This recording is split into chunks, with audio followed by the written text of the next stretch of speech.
오늘 말씀 제목을 한번 잠깐 따라하도록 하겠습니다. 시작. 양치고 골리앗 치고 라는 말씀 제목을 가지고 말씀을 나누고자 합니다. 오늘 본문은 너무나 다 잘 아는 내용이라서 설교가 굉장히 짧을 것 같습니다. 다윗이 이스라엘 왕으로 기름을 부은 과정이나 골리앗과의 싸움에서 승리한 사건을 보면은 인간적인 생각으로는 참 이해하기 힘들고 어려운 사건입니다.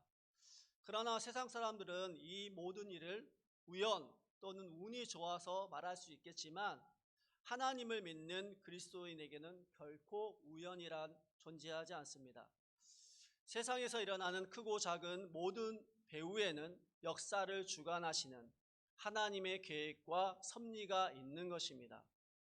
하나님이 다윗을 선택한 것은 인간적인 권위나 상속의 법칙에 근거한 것이 아닙니다.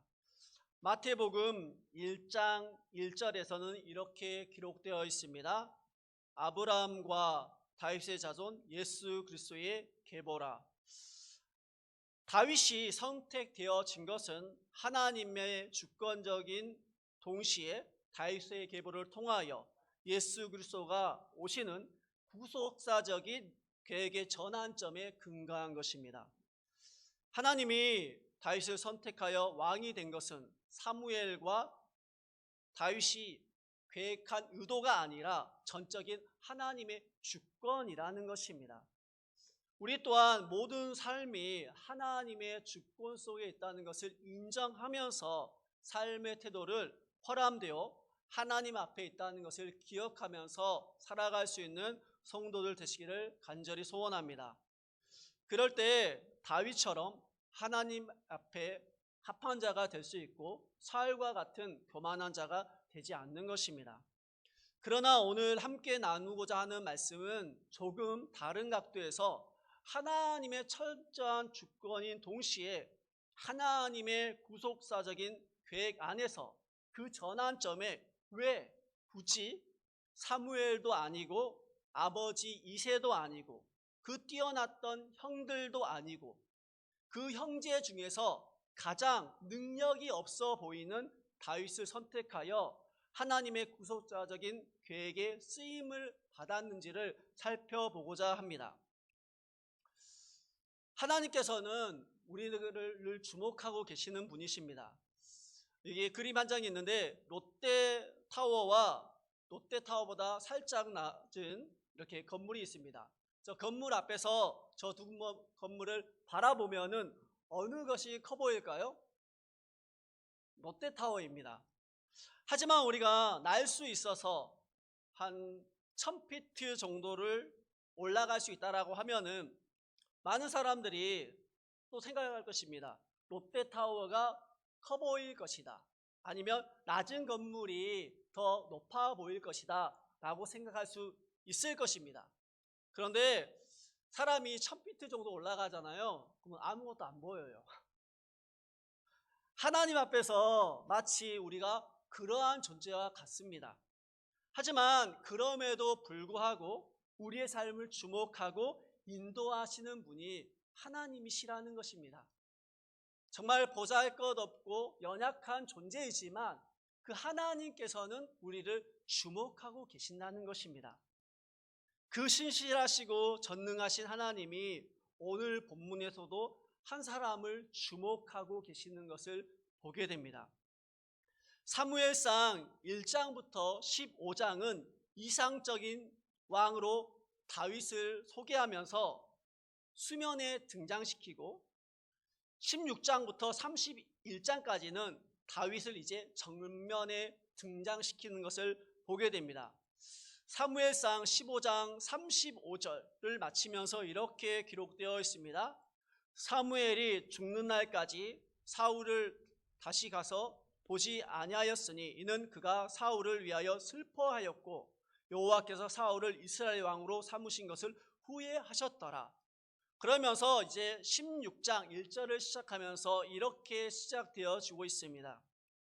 여호와께서 사무엘에게 이르시되 내가 이미 사울을 버려 이스라엘 왕이 되지 못하게 하였거늘 내가 그를 위하여 언제까지 슬퍼하겠느냐?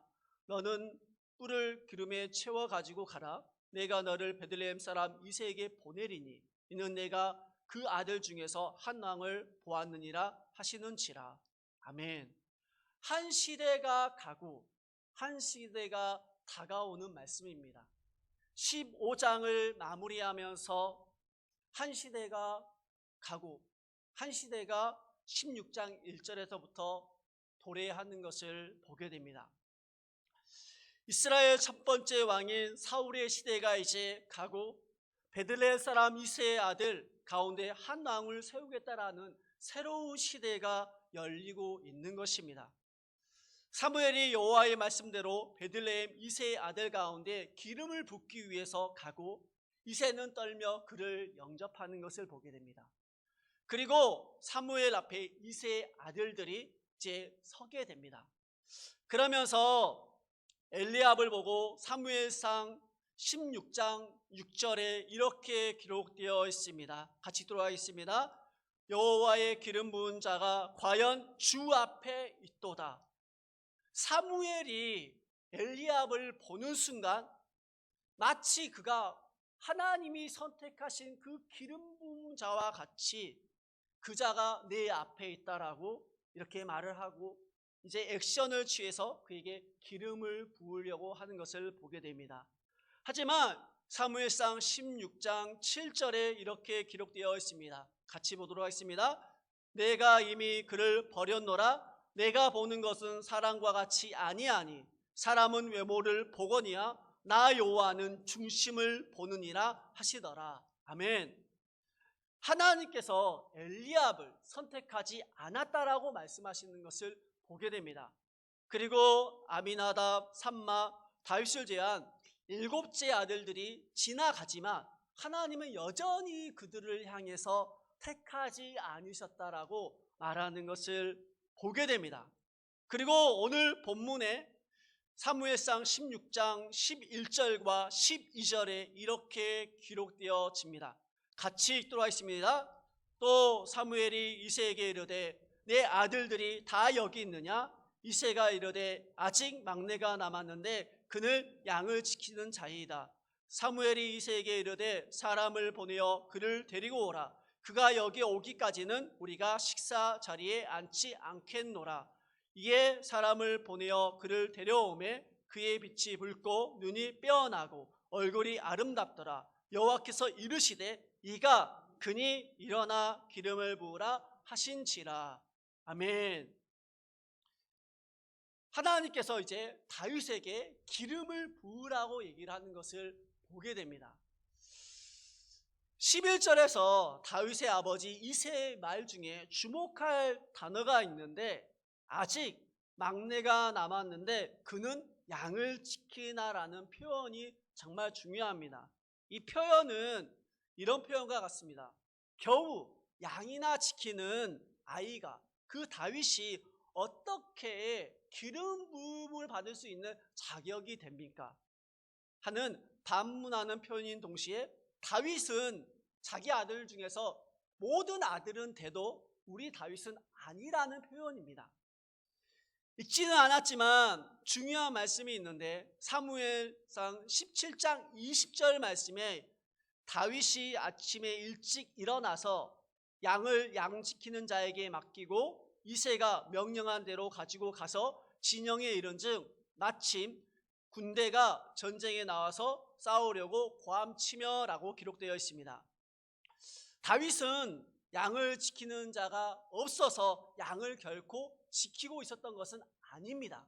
보니까 양 지키는 자에게 맡기로라는 이 표현을 보면은 분명히 이새 그 집안에는 종들이 또 양을 지키고 있었던 것은 사실인 것 같습니다.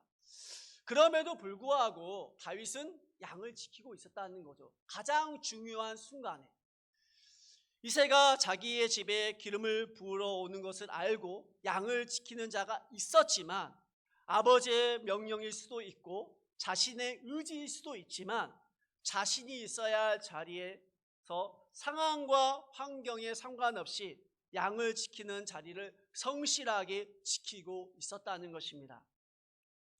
다윗의 기름 부은 과정을 보면 참 아이러니한 것은 사무엘 선지자도 아버지 이새도 자신의 형들에게도 주목받지 못한 인생이 다윗이었습니다. 가장 인정받아야 할 자에게까지 주목받지 못한 인생, 사랑받지 못한 인생이 다윗이었던 것입니다. 하지만 그럼에도 불구하고 하나님은 양을 치는 자리를 지켰던 그 다윗을 주목하고 계셨다는 것입니다. 우리 또한 신앙생활의 현장과 삶의 현장에서 가장 사랑받고 주목받고 위로받아야 할 사람에게 주목받지 못하고 사랑받지 못하고 위로받지 못하고 있을 감정을 느낄 때가 참 많이 있을 것입니다. 그럴 때 결코 그 자리에 주저앉지 마시기 바랍니다. 그런 우리를 주목하고 계시고 사랑하고 계시며 찾아오셔서 위로하시는 분이 하나님이시라는 것입니다. 사무엘에게도 아버지 이새에게도 자신의 형들에게도 주목받지 못했던 그 인생, 양을 치고 있었던 그 인생을 하나님께서는 주목하고 계셨다는 것입니다. 새해가 시작되기 전에 담임 목사님과 부서 사역자들 그리고 각 기관에서 가장 힘든 일이 새해 일꾼을 뽑는 것입니다. 그런데 우리 교회는 아니지만 대부분의 교회 일꾼들이 새해에는 내려놓고 싶습니다. 하기 싫습니다 라고 할 때가 참 많이 있습니다. 전화를 하거나 아니면 우리 교회는 아니지만 협박까지 하면서 권유를 할 때가 참 많이 있습니다. 내려놓는 이유는 다윗처럼 열심히 하는데 양을 치는 자리가 얼마나 힘든 자리입니까? 열심히 하는데 인정받아야 할 사람에게 인정을 받지 못하고 사랑받고 잘하다가도 조금 실수하면 상처 주는 말을 하기 때문이라고 합니다. 그래서 힘들다는 것입니다. 그래서 1년 쉬겠다라고 하는 사람들이 참 많이 있습니다. 그런데 놀라운 반전은 1년을 쉬는 것이 아니라 아주 쭉 쉬는 것을 많이 보았습니다. 예를 들어서 방송실에서 로마서 3장 3장을 띄워주세요 라고 하면은 여러분 방송실이 굉장히 힘든 일입니다. 표는 안 나지만 틀리면 가장 확실하게 표나는 곳이 방송실입니다. 틀리면은 굉장히 눈빛들이 심하거든요. 그래도 너그러운 마음으로 용서해 주시고 또 식당에서 밥을 했는데 반찬이 우리의 입맛에 맞지 않는다 할지라도 그 맛을 맛있게 먹어주는 것. 찬양단이 찬양을 열심히 하는데 우리 중고등부가 특별히 그렇습니다. 찬양을 하면은 거의 관람 모드거든요. 또 이렇게 하더라도 열심히 힘을 내라고 권유해 줄 수 있는 것, 이런 위로의 말을 해줄 수 있는 우리 교회가 되기를 간절히 축복합니다. 그럴 때 하나님이 나의 섬김을 주목하고 계시며 하나님이 나를 사랑하고 계시며 위로부터 오는 하나님의 위로에 집중할 수 있는 성도들 되시기를 간절히 축복합니다. 그런데 놀라운 것이 있어요. 사람이 참 연약하다는 것을 느끼는 이유가 무엇이냐면은 하나님의 주목하심, 사랑, 위로도 필요하지만 연약한 사람이기 때문에 사람의 위로도 필요한 것이 사람입니다. 저도 설교를 하고 내려가다 보면은 빈말로라도 설교 잘했어요, 은혜 받았어요 라고 말하면은 거짓말인 줄 알아요. 그렇지만 굉장히 힘이 되는 것을 보게 됩니다. 이럴 때 느끼는 감정들이 있어요. 기관장 정말 할만하다, 부서장 할만하다, 목사도 해볼만하다, 이런 감정들을 느끼거든요. 이것이 연약한 인간입니다. 그래서 서로 이렇게 격려할 수 있는 모든 성도들 되시면 좋겠습니다. 사무엘은 다윗에게 기름을 붓고 이새와 다윗에게 자신의 사명과 기름 부음의 목적에 관해 불확실하게 하고 떠나지는 않았을 것입니다. 어느 정도는 설명을 했을 것입니다. 그리고 공개적으로는 이야기하지 않았을 것입니다. 왜냐하면 그때 당시 이미 사울이 왕이 되어 있었기 때문입니다. 어떻게 보면은 간접적으로 어느 정도는 이야기를 했을 것입니다. 그러면 우리가 이제 주목해야 될 것이 있습니다. 이제 이세 아들 중 이제 가장 연약한 그 다윗이 기름 부음을 받았습니다.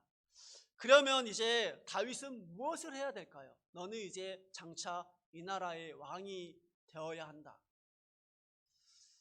하나님의 일을 하기 위해, 왕이 되기 위해 이제 준비해야 될 것입니다. 그런데 놀라운 것은 여전히 다윗은 무엇을 하고 있냐면은 양을 치는 자리에 있다는 것입니다. 왕의 수업을 하는 것이 아니라, 왕이 되기 위해서 자신의 삶을 준비하는 것이 아니라 여전히 다윗의 자리는 양을 치는 자리에 있다는 것입니다. 누구도 알아주지 않는, 누구도 주목하지 않는 그 자리를 여전히 지키고 있다는 것입니다.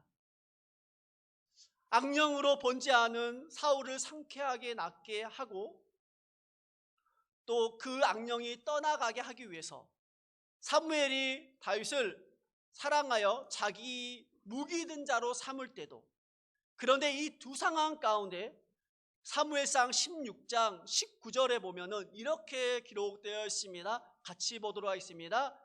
사무엘이 이전 전령을 이새에게 보내어 이르되 양치는 내 아들 다윗을 내게로 보내라 하매. 아멘. 여전히 다윗은 무엇을 하고 있었냐면은 악령이 범죄하는 그 사울을 고칠 때에도, 사울이 사랑하여 무기 드는 자로 부를 때에도 여전히 양을 치는 자리에 있었다는 것입니다. 이뿐만 아니라 아버지의 말도 안 되는 요구, 이게 아버지가 참 이새가 굉장히 나빴던 것 같아요. 보면은 막는데 전쟁터로 그를 보내거든요. 전쟁터에 가서 이렇게 얘기를 합니다. 사무엘상 17장 17절부터 20절 말씀을 한번 같이 읽도록 하겠습니다.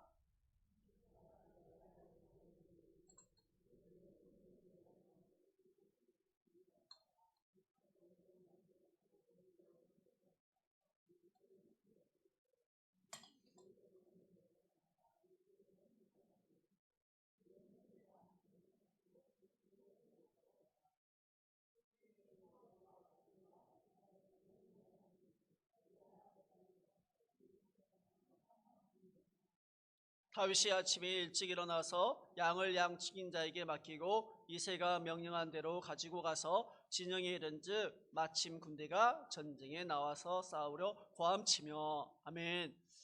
참 이새가 나쁜 것은 다윗이 어디로 셀까봐 18절에 증표를 가져오라는 것입니다. 그리고 이 20절에 보니까 양을 치는 자가 있었지만 여전히 양을 치고 있었다는 것입니다. 아버지의 말에 순종하기 전까지 여전히 다윗은 양을 치고 있었다는 것입니다. 다윗의 기름을 받았을 때도 여전히 우쭐대지 않고 교만하지 않았습니다. 여전히 기름 부음을 받고 나서도 겸손하게 양을 치는 자신의 자리에서 하나님의 뜻과 법칙대로 살아가는 것을 보게 됩니다.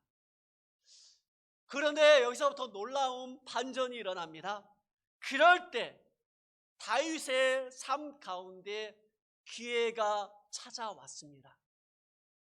전쟁에 나갈 수 없는 상황이지만 나가게 됩니다. 말도 안 되는 상황이죠. 그리고 블레셋 전투에서 골리앗을 죽이게 됩니다. 어떻게 죽이게 되냐면 다윗에게는 무기가 없었습니다. 그런데 사무엘상 17장 43절과 50절에 이렇게 기록되어 있습니다. 같이 보겠습니다. 블레셋 사람이 다윗에게 이르되 내가 나를 개로 여기고 막대기를 가지고 내게 나왔느냐 하고 그의 신들의 이름을 다윗으로 저주하고 다윗이 이같이 물매와 돌로 블레셋 사람을 이기고 그를 쳐 죽였으나 자기 손에는 칼이 없었더라. 아멘. 아무도 알아주지 않았던, 주목하지 않았던 양을 치며 하나님의 뜻과 법칙대로 살며 단련했던 막대기와 물매와 돌로 양을 치는 자리에서 그 훈련했던 그것으로 골리앗을 죽이는 것을 보게 됩니다. 양을 치는 자리가 골리앗을 치는 자리로 바뀌게 되는 것을 보게 됩니다. 이 사건을 통하여 우리가 깊이 생각해야 될 부분은 누구도 알아주지 않았지만 여전히 하나님께서는 그 양을 치는 그 다윗을 주목하고 계셨고, 그 양을 치면서 단련했던 그것을 가지고 골리앗을 죽이게 되는 것을 보게 됩니다. 때로는 우리가 신앙생활을 하면서 자신의 자리를 지키기가 힘든 상황과 마음의 감정이 있을 때가 있을 것입니다.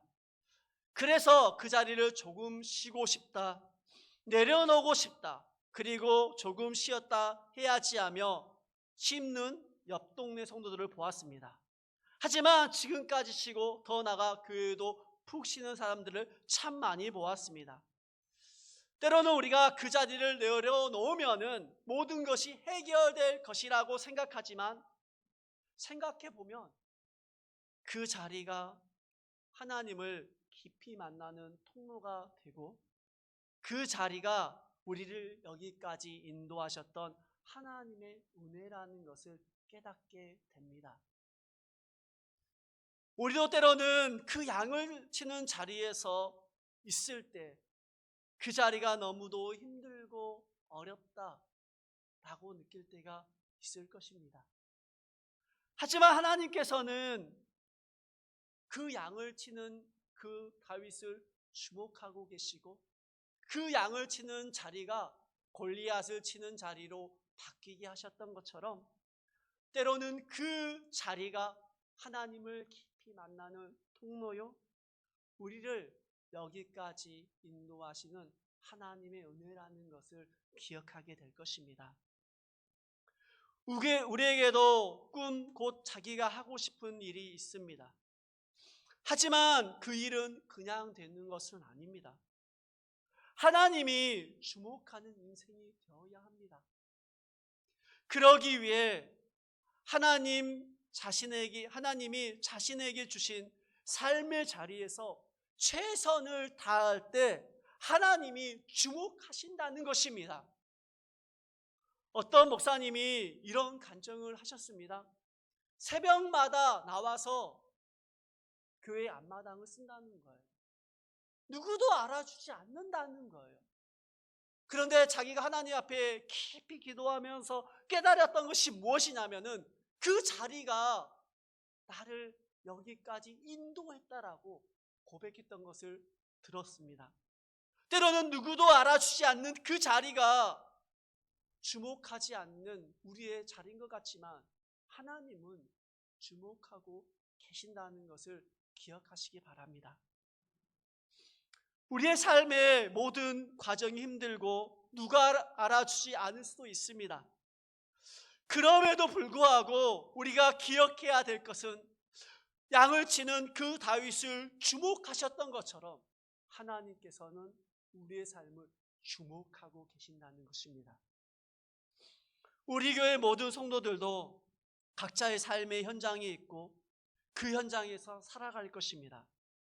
비록 사무엘 선지자도 아버지 이새도 그리고 형들도 알아주지 못한 가장 낮은 자리, 양을 치는 자리가 곧 버려지고 소외되고 주목과 대우를 받지 못하는 자리라 할지라도 하나님 앞에 자신의 삶의 자리에서 최선을 다하고 하나님 중심으로 바로 선 사람을 하나님께서는 주목하고 계신다는 것을 기억하면서 여러분이 속한 그 자리에서 최선을 다하시기 바랍니다.